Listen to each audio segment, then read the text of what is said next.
नमस्कार, मी संतोष सुतार आणि आपण पाहतात शेल माझा.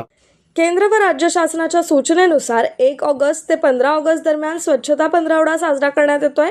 या निमित्ताने कला, वाणिज्य व विज्ञान महाविद्यालय, कोवाडच्या राष्ट्रीय सेवा योजना विभाग आणि माय भारत कोल्हापूर यांच्या संयुक्त विद्यमाने कोवाड येथे स्वच्छता अभियान राबवण्यात आले. या अभियानांतर्गत कोवाड येथील प्राथमिक आरोग्य केंद्र परिसर, नदी घाट तसेच गटार परिसराची स्वच्छता करण्यात आली. महाविद्यालयीन विद्यार्थ्यांनी उत्स्फूर्त सहभाग घेत परिसर स्वच्छ केला. यावेळी बोलताना NSS विभाग प्रमुख प्राध्यापक दीपक पाटील म्हणाले, स्वच्छता ही सेवा आहे आणि ती प्रत्येकाची जबाबदारी आहे. प्रत्येकाने व्यक्तिगत स्वच्छतेबरोबरच सार्वजनिक स्वच्छतेलाही महत्त्व दिले पाहिजे.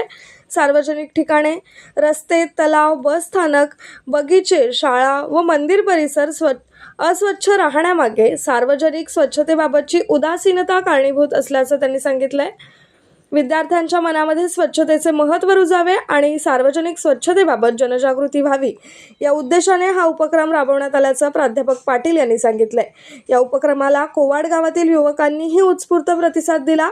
उपसरपंच राम वन्हाळकर, साहित्यिक पांडुरंग जाधव, विनायक कोले, अजित वन्हाळकर, कल्लप्पा वांद्रे यांच्यासह ग्रामस्थांनी सहभाग घेतला. संस्था अध्यक्ष MV पाटील व प्राचार्य डॉक्टर VR पाटील यांच्या मार्गदर्शनाखाली NSS विभाग प्रमुख दीपक पाटील, आचार्य RT पाटील, श्री शंकर पुजारी तसेच विद्यालयातील विद्यार्थी स्वच्छता अभियानात सहभागी झाले होते.